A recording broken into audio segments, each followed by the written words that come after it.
تو ہم کو کوئی فتح میں سے حصہ نہیں مل رہا، اسی طرح جو لوگ فتح کے چوروں کو بچانا چاہتے ہیں ان کو بھی کچھ نہیں مل رہا، وہ چور ان کو کچھ دیں گے نہیں، لیکن یہ ان کی ضد ہے۔ حالانکہ آل محمد کے مقابل جو ہے اس کو بچانے میں ضد نہیں کرنا چاہیے۔ میں یہ بہت اچھے جملوں میں سمجھاتا رہا ہوں، پھر سمجھا رہا ہوں تاکہ ان تک یہ میسج پہنچ جائے کہ وہ اس سے بعد آ جائیں۔ دیکھیے اللہ نے اتنے طریقے سے یہ بات کہی کہ آل محمد سے بڑھ کر بعد رسول ہدایت کرنے والا کوئی نہیں۔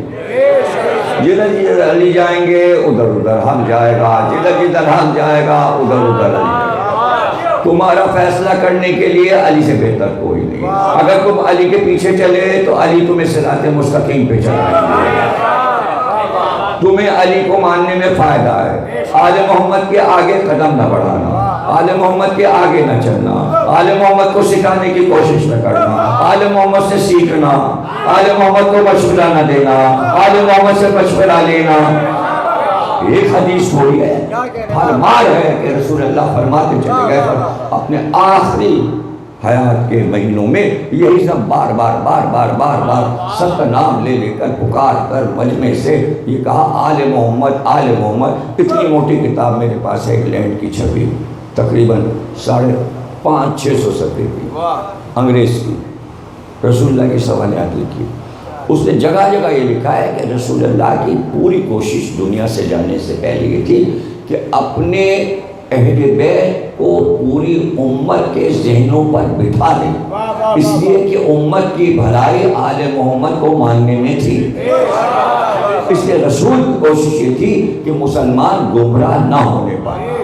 یہ تو انگریز کہتے ہیں، اور جب انگریز کتابیں لکھتے تو وہ کہتے ہیں یہی صحیح بات ہے، ہر ایک کہتا ہے یہ صحیح بات ہے۔ اب اس کو آپ مسخ کیجئے، فائدہ کوئی فائدہ نہیں۔ آپ اپنا وقتی طور پہ خوش ہو جائیں گے مسلمان تنقید کر کے آل محمد پر۔ حقیقت یہ ہے کہ امت کی بھلائی اسی میں تھی کہ آل محمد کو مان لیا جائے۔ اب رسول اللہ نے تو کوشش کی، لیکن قرآن نے بار بار کہا، اشارے کی، کونوا مع الصادقین، چھوٹی سی آیت ہے، سچوں کے ساتھ ہو جاؤ، سچوں کے ساتھ ہو جاؤ، یعنی سچوں کا ساتھ دو تاکہ تم بھی سچے کہلاؤ۔ جھوٹوں کے پاس بیٹھو گے جھوٹے کہلاؤ گے۔ اب سوال یہ ہے کہ اگر اللہ یہ کہہ دے کہ صادقین کے ساتھ ہو جاؤ اور صادقین کو اپنا آئیڈیل زندگی کا بنا لو، تو اللہ کے اوپر واجب ہے کہ وہ صادقین کو دکھائے۔ اب آیت آ گئی کہ پوری امت صادقین کا ساتھ دے۔ اب اللہ یہ بھی چاہتا ہے کہ پوری امت پہچان لے صادقین ہیں کون۔ جب تک کہ لفظ صادق سچائی کا مارکا نہ ہو، صادق کیسے پہچانے جائے؟ تو بس اللہ نے دیکھیے کیسا انتظام کیا، اور شروع ہو گیا معاملہ کہ نجران کے راہب جنہیں رسول اللہ نے خط لکھا تھا کہ یا ایمان قبول کرو، کلمہ پڑھ کے مسلمان ہو، یا پھر جزیہ دو۔ اسلامی حکومت کو ہم کو جزیہ دو۔ اب پورے عرب پہ ہمارا قبضہ ہے، یمن بھی ہمارا ہے۔ اب وہ پریشان ہو گئے، وہ تو بہت شاہی کر رہے تھے نجران میں، ان کی تو ایک طرح سے حکومت بنی ہوئی تھی عیسائیوں کی۔ تو انہوں نے کہا چل کے پیغمبر سے بات کیے لیتے ہیں۔ چلتے وفد آ گیا، سارے راہب آ گئے، بچوں کو لائے، بیویوں کو لائے، سب عورتوں کو لے کے آئے، بڑے اطمینان سے آئے، ساز و سامان لے کر آئے، بہت ہی اعلیٰ لباس پہن کر آئے، سونے کی انگوٹھیاں، اس میں ہیرے جڑے ہوئے، سب نے بہت اپنے آپ کو سجایا، عمارت دکھائی۔ لیکن جب مسجد میں داخل ہوئے سلام کے رسول اللہ نے منہ پھیر لیا۔ باہر نکلے، حضرت علی سے ملاقات ہوئی، کہ کیسا ہے تمہارا؟ نبی سلام کا جواب نہیں دیا۔ کہ تو یہ پہلے انگوٹھیاں تو اتار دو، یہ جو تم اپنی امیری دکھانے آئے ہو یہ سب اتار کے تم تو کہتے ہو راہب و سادے لباس میں آؤ، تو پھر سادے سفید لباس میں آئے۔ سلام کے رسول اللہ نے جواب دیا۔ کیا مسئلہ ہے؟ ان کا دیکھیے ہم اپنا عقیدہ نہیں چھوڑ سکتے. رسول اللہ نے کہا کیا عقیدہ ہے؟ کہا دیکھیے ہمارا عقیدہ یہ ہے کہ خدا جو ہے وہ تثلیث میں ہے، تین میں. تثلیث یعنی تین، روح القدس یعنی جبریل، مریم اور عیسیٰ، یہ تین جب مل گئے تو اللہ بن گیا. یہی اللہ ہے تینوں. آپ نے کہا یہ شرک ہے، یہ تمہارا عقیدہ غلط ہے. یہ سورہ آل عمران ہے، اس میں یہ گفتگو ہو رہی ہے اور یہ وفد آیا ہے. تیسرا سورہ ہے کلام پاک، سورہ بقرہ، سورہ رم کے بعد اور پھر سورہ آل عمران.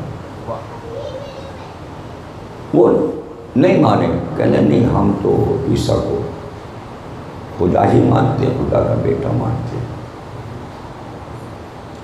سرکار نے کہا کہ کیوں مانتے ہو خدا کا بیٹا؟ کہ اس لیے کہ ان کے باپ نہیں تھے. آپ نے کہا یہ تو معیار نہیں ہوا کہ جس کے باپ نہ ہو تو وہ خدا کا بیٹا ہو جائے. اگر ایسا ہے تو آدم پہلے حقدار ہیں کہ وہ خدا کے بیٹا، ان کے تو باپ ماں بھی نہیں تھی. پہلے وہ خدا کے بیٹے ہوں تو عیسیٰ کیسے خدا کے بیٹے؟ اس کے بعد بھی وہ ضد پہ رہے، نہیں مانے. ایک دن آئے، دوسرے دن آئے، آیتوں پہ آیتیں آ رہی ہیں اور جبریل آیتیں لا رہے ہیں، اس طرح مانو، اس طرح مانو، اس طرح مانو، دلائل دیے جا رہے ہیں. بحث ہوتی رہی، نہیں مانے. اس کے بعد آخری بار جس کے بعد فیصلہ ہوا، آیت آئی فمن حاجک فیہ من بعد ما جاءک من العلم فقل تعالوا ندعو ابناءنا وابناءکم انفسنا وانفسکم ثم نبتہل فنجل لعنت اللہ علی الکاذبین. دیکھیں اس میں سچ کا لفظ نہیں آیا، اس میں جھوٹ کا لفظ آیا. اس میں یہ کہا گیا کہ آؤ ہم تم بیٹھتے ہیں جو جھوٹا ہے اس پہ خدا کی لعنت قرار دو. یعنی جب جھوٹا پہچان لیا جائے گا تو سچا آپ سے آپ پہچان لیا جائے گا. تو آپ نے جو فیس بک پہ یہ مسئلے اٹھائے ہوئے ہیں اور جھوٹوں کو دکھا دکھا کے آپ، تو بھائی آپ غلطی کر رہے ہیں، سچے آپ سے آپ پہچانے جائیں گے. اور وہی ہوگا جیسے مباہلے میں ہوا. اسی کو واقعہ مباہلہ کہتے ہیں. عربی کا قاعدہ ہے کہ اگر مذہبی بحث ہو دو آدمیوں میں تو اسے مناظرہ کہتے ہیں، اگر شاعری میں ہو تو مقاصدہ کہتے ہیں، اگر غزل کا مقابلہ ہو تو اسے مشاعرہ کہتے ہیں، اگر لڑائی ہو تو اسے مجادلہ کہتے ہیں، اگر دو آدمی آپس میں فخر کر رہے ہوں اسے مفاخرہ کہتے ہیں، اور اگر دو آدمی بیٹھ کر خاموش اللہ کی بارگاہ میں صرف یہ دل سے کہہ رہے ہوں کہ جو باطل پہ ہو تو دکھا دے تو حق آپ سے آپ ظاہر ہو جائے گا. یعنی باطل پہ عذاب آئے تو حق آپ سے آپ پہچانا جائے گا. اسے مباہلہ کہتے ہیں. اس کے معنی نجران کے رہنے والے عیسائی اس اصول سے واقف تھے، ورنہ کہتے ہیں مباہلہ کیا چیز ہے، میدان میں کیوں بلایا جا رہا ہے. آیتیں سن کر وہ سمجھ گئے تھے کہ مباہلہ ہوگا، وہ مباہلے سے واقف تھے. عیسائی اچھی طرح جانتے تھے. اب رسول سے اور عیسائیوں دونوں سے اللہ کہہ رہا ہے جاؤ پھر اگر تم سچے ہو اپنے دعوے میں. تو یہاں سے آیت شروع ہوئی فمن ہاتھ جھگڑا، جھگڑا ختم کرو، جھگڑے کی بات ختم کرو. کیوں؟ فمن حاجک فیہ من بعد ما جاءک من العلم، جب علم آ گیا تو اب جھگڑا کس بات کا ہے؟ دیکھیں یہ عیسائیوں سے کہا جا رہا ہے جو علم کے دعوے دار ہیں، تو اللہ ان سے کہہ رہا ہے کہ اے رسول سے کہیے کہ جب علم آ جاتا ہے، جہاں جہالت ہوتی ہے جھگڑا وہاں ہوتا ہے، جہاں علم ہوتا ہے وہاں جھگڑا نہیں ہوتا. اب ہم دیکھیں کسی سے کیوں نہیں جھگڑا کرتے، ہم کسی سے الجھتے ہی نہیں. جہاں جھگڑے کی صورت ہوتی ہے ہم وہاں سے ہٹ جاتے ہیں، اس لیے کہ جاہل کا کام ہے جھگڑا کرنا. قرآن کی آیت کہہ رہی ہے. اور اگر تم سچے ہو اپنے دعوے میں تو پھر چلو ٹھیک ہے، ہم بھی لاتے ہیں بیٹوں کو، تم بھی لاؤ. ہم لاتے ہیں اپنی عورتوں کو، تم بھی لاؤ اپنی عورتوں کو، ہم لاتے ہیں اپنے نفسوں کو، تم بھی لاؤ اپنے نفسوں کو، اور پھر ایک جگہ بیٹھتے ہیں اور پھر جھوٹے پہ لعنت قرار دیتے ہیں اللہ کی لعنت. اور جب ہم کہیں گے کہ اللہ کی لعنت اس پہ ہو تو پھر دیکھنا اگر حق ہیں ہم تو اللہ ہی لعنت بھیجے گا. کتنا بڑا مارکا ہے، بدر سے بڑا مارکا، احد سے بڑا مارکا، خندق و خیبر سے بڑا مارکا، فتح مکہ اور حنین سے بڑا مارکا. کیوں؟ اس لیے کہ جتنی لڑائیاں ہوئی فریق جو مقابل میں ہے وہ یہ نہیں کہتا تھا کہ آپ جیت گئے ہم ہار گئے. لڑائی ہوتی تھی اپنے اپنے گھر چلے جاتے تھے، اظہار کوئی نہیں کرتا تھا کہ بھئی ہم ہار گئے. یہ واحد لڑائی ہے پیغمبر کی جس میں مخالف نے، فریق نے یہ کہا ہم ہار گئے. اظہار شکست کروانا تھا، اس کا نام ہے مباہلہ. اظہار شکست کروانا تھا. تو آپ نے فرمایا لاؤ. اب بہت سے لوگ اپنے خود ہی باتیں نکال لیتے بغیر مطالعے کے، قیاس کرنے لگتے ہیں. چیزیں سنی کیونکہ علم کی کمی ہوتی تو قیاس کرتے ہیں. کیا راہب تو شادی کرتے نہیں، راہب کی تو اولاد ہوتی ہے، راہب کے بیٹے کہاں سے ہو گئے، راہب کی بیوی نہیں ہوتی. ارے بھائی آیت کہہ رہی ہے اپنی عورتیں لاؤ، مقابلہ نہیں ہو پائے گا. اپنے بیٹے لاؤ، اپنے نفسوں کو لاؤ، جو ادھر سے جانا ہے وہ ادھر سے بھی آنا ہے. عورتوں کو لائے تھے جبھی تو اللہ نے کہا عورتوں کو لاؤ. اس کے معنی سب کی بیویاں ساتھ تھیں. تب تاریخ اٹھا کے پڑھ لیجیے، سب کے نام لکھے ہوئے، بیویوں کے نام لکھے، راہبوں کے نام لکھے اور بیٹوں کے بھی نام لکھے ہیں. جن بیٹوں کو 6-6 7-7 سال کے بیٹے لے کے راہب اپنے بیٹے آئے تھے وہ بھی وہاں بیٹھے تھے، اس لیے کہ اللہ کا حکم تھا بیٹوں کو بٹھاؤ. تو اب یہاں سے اللہ نے ہمیشہ گنجائش رکھی ہر چیز میں کہ یہ نہ ہو کہ مخصوص کچھ نام لے دے. نہیں، ایسا کرتا ہے کہ بھئی میدان جنگ میں جانا ہے تو رسول پہلے پوچھتا کون جائے گا اس کے مقابل، تاکہ بعد میں یہ نہ کہے ہم سے کہا ہی نہیں ورنہ ہم چلے جاتے اسے مار آ جائے. وہ تو علی گئے مار آئے تو پہلے رسول اللہ پوچھ لیتے تھے کون جائے گا. جب سب منہ چھپا لیتے تھے تب کہتے تھے علی جاؤ. تو یہاں بھی اللہ نے گنجائش کی، پوری امت ہے نا تو آیت جو ہے وہ مخاطب ہے سب سے. بیٹے جائیں، ابنانا، نسانا عورتیں جائیں بہت سارے، انفسنا بہت سے نفس جائیں جو قریبی رشتہ دار ہیں، جس کا جائے. لیکن انتخاب کیا ہوا؟ 2 بچے حسن اور حسین، عورتوں میں 1 خاتون، نفسوں میں 1 نفس علی، اور لے کے چلے اور پہنچے وہاں میدان میں بیٹھے. سامنے عیسائی آ کے بیٹھ گئے، خاموش، وہ بھی خاموش یہ بھی خاموش، نہ وہ بولے نہ یہ بولے. تھوڑی دیر ہوئی تھی کہ انہوں نے دیکھا کہ کیا جلالت آشکار ہے، ان کے بیٹھنے کا انداز، ان کے نورانی چہرے. ایک بی بی جو برقع پوش ہے، جس کا چہرہ بند ہے، اس کی سیاہ چادر میں کیا جلال ہے. سب انہیں جلال لگ رہا تھا. اور ایک بار انہوں نے ادھر ادھر دیکھنا شروع کیا، درختوں کو دیکھا، پرندوں کو دیکھا، اور بس پھر انہیں سب نظر آ گیا کہ درخت کی شاخیں تیز ہلنے لگی، ہوا تیز چلنے لگی، اور درختوں سے پرندے مر مر کے گرنے لگے. زمین پہ گرتے تھے، بے جان ہو گئے اور ختم ہو جاتے. یعنی کچھ ایسا پرندے پہلے دیکھتے ہیں، جانور کو پہلے پتہ چل جاتا ہے کہ کوئی عذاب آ رہا ہے. اور قیامت آنے میں بھی یہ ہے کہ جانوروں کو پہلے پتہ چل جائے گا کہ قیامت آ رہی ہے. اس لیے یہ سب نے لکھا ہے کہ جیسی قیامت آنے والی ہوگی تمام دنیا کے جانور ایک جگہ جمع ہو جائیں گے، وہ بتائیں گے انسانوں کو قیامت آنے والی. اور جب بھی کوئی زلزلہ طوفان یہ وہ آتا ہے تو آپ جانوروں میں بھگدڑ دیکھ لیجیے. یہ مشہور بات ہے, کوئی ایسی بات نہیں کہ جو لوگوں کو معلوم نہ ہو, اور نہ معلوم ہو تو پھر گوگل پہ پوچھ لینا. جانوروں کو پہلے سے پتہ چل جاتا ہے زلزلہ آنے والا ہے, آندھی آنے والی ہے. چیونٹیوں کو پہلے سے معلوم ہو جاتا ہے پانی برسنے والا ہے. تو موسمیات والا زیادہ بلند ہے یا چیونٹیاں؟ وہ پہلے سے اپنے کھانے پینے کا انتظام کر لیتی ہیں کہ بارش ہونے والی ہے, پہلے سے گھر میں شکر وکر گیہوں وغیرہ سب چاول جمع کر لیتی ہیں چیونٹیاں. تو اتنا دانہ وہ چھوٹا سا کیڑا ہوتا ہے, حالانکہ موسمیات کو لکھنا پڑتا ہے 80%, 40%, نہ چیونٹی کے یہاں 100%.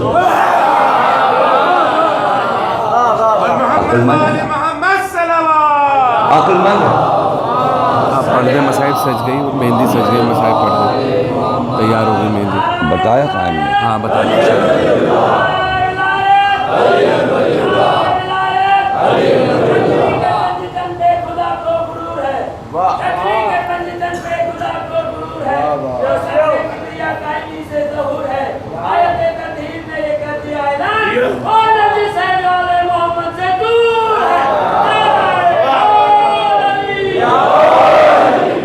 یہ بھی سن کے ہیں, اس وقت نہیں بولے تھے, اور یہ بہت پرانے سامنے ہیں, برسہ برس میں ماشاءاللہ سے بہت مومن. تو میں کہہ رہا تھا کہ آ گئے, اور جہاں سے چھوڑے تک وہیں سے کل شروع کریں گے کہ عذاب کی نشانیاں عیسائیوں نے دیکھ لی تھی, اور ایک بار وہ سب بول پڑے. ان کا ہم ان سے مباہلہ نہیں کریں گے, ہم وہ چہرے دیکھ رہے ہیں, اگر یہ اشارہ کر دیں تو پہاڑ اپنی جگہ سے ہٹ جائے. اب اس میں صرف نبی نہیں ہے, یعنی عیسائیوں نے سب کی ایک ہی فضیلت بتا دی, چاہے بچہ ہو یا جوان یا نبی ہو یا امام, یعنی سب میں خاصیت اشارہ کرے تو پہاڑ اپنی جگہ سے ہٹ جائے. ہم یہ رومانی چہرے دیکھ رہے ہیں, وہ ہٹ گئے. کیا نظر آیا انہیں؟ انہوں نے آیت کو غور سے سمجھا. اللہ یہ کہہ رہا تھا آج جو جھوٹا ثابت ہو گیا اس پہ اللہ کی لعنت ہوگی. لعنت اللہ علی الکاذبین, جو جھوٹا ہے اس پر اللہ کی لعنت. اللہ کی لعنت اور عذاب برابر ہے.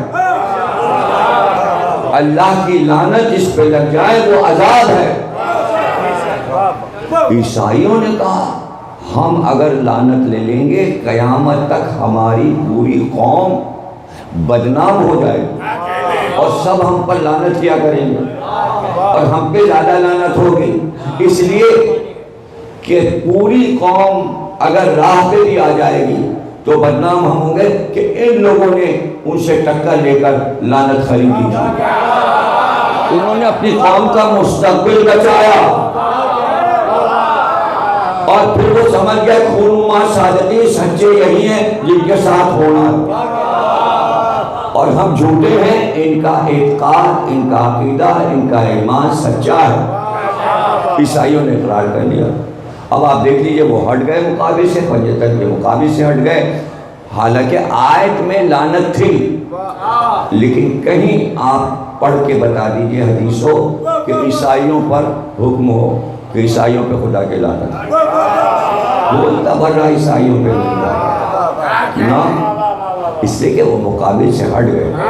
اب وہ تو ہٹ گئے, لیکن جو قرآن کی آیت تھی وہ وہیں روک گئی, اور اس نے اللہ سے پوچھا پھر مجھے اتارا کیوں اٹھاتی ہوں میں. یہ جو ہٹ گئے مقابل سے, جھوٹے کہاں ہیں, میں کس پہ گروں؟ اللہ نے کہا مت گھبرا, یہی 5 جہاں جہاں نظر آ جائیں ان 5 کے مقابل جو آتا جائے وہ جھوٹا ہوگا, تو اس کے اوپر لعنت کرنا. اس نے انتظار کیا کب آئے گا, آنے والا کب آئے گا. نبی نے کہا قلم کاغذ لاؤ. آئے کاغذ, آئے خوش ہو گئی, آئے خوش ہو گئی.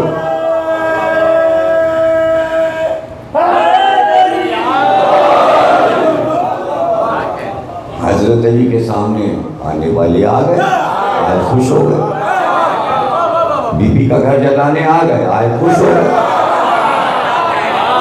قرآن تو سمجھو، پھر کہنا علی نے تلوار کیوں نہیں لی؟ ارے قرآن کی اس آیت نے تلوار نکال لی، اب علی کا گھر نکال لیا۔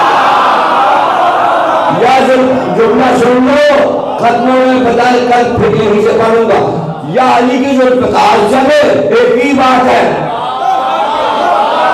یا قرآن کے تبرے کی تلوار چلے۔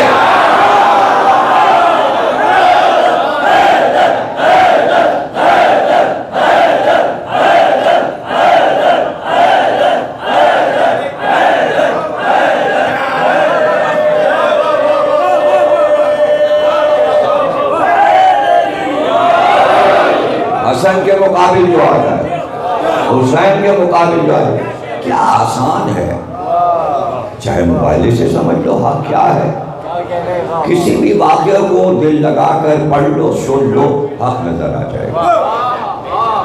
اب رہ گیا یہ کہ کچھ لوگ زندہ رہیں اس لیے کہ ان کو بچائیں، تو ان کا بچانا جو ہے وہ آپ کے لیے انعام ہے۔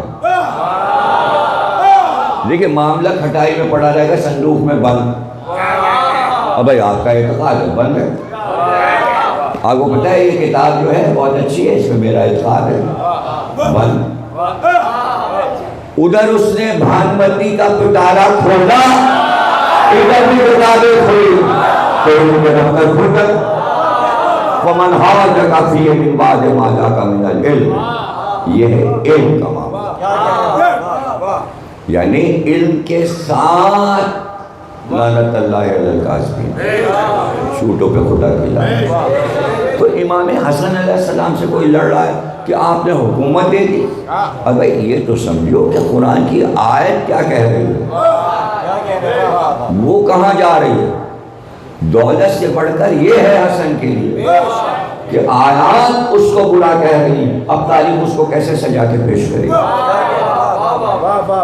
تو امام حسن علیہ السلام بھی کہہ رہے کہ کربلا آخری مارکہ ہے، ہمارے گھر کا آخری مارکہ کربلا ہے۔ سب نے تیاری کی، علی نے اپنے بیٹوں کو تیار کیا، عقیل نے اپنے بیٹوں کو، جعفر طیار نے اپنے بیٹوں کو، تو امام حسن نے اپنے 8 بیٹوں کو وصیت کی تھی، کربلا جانا اور جان فدا کر دینا۔ جس وقت جنازہ سجا کر حضرت امام حسن مصطفیٰ کا رکھا گیا اور چہرے سے چادر ہٹی کہ سب بیویاں چہرہ دیکھ لیں، تو حضرت نے فرما دیا، اور جب وہ آئیں تو 4 سال کے حضرت قاسم ماں کی گود میں جھک کر ماں کے ساتھ باپ کا چہرہ دیکھا تو قاسم بلک کر رونے لگے، بابا میں کیا کر سکتا ہوں آپ کے لیے۔ اماں بے سہارا ہو گئی، تو کہا جاتا ہے روایت میں زنجانی نے انوار خمسہ میں لکھا ہے یہ بات، روایت لکھی کہ بندے کفن ٹوٹ گئے، حسن نے ہاتھ پھیلا کے قاسم کو اپنی گود میں لے کے لپٹا دیا، میرے قاسم کربلا جانا ہے، حسین پر سے جان قربان کرنی ہے۔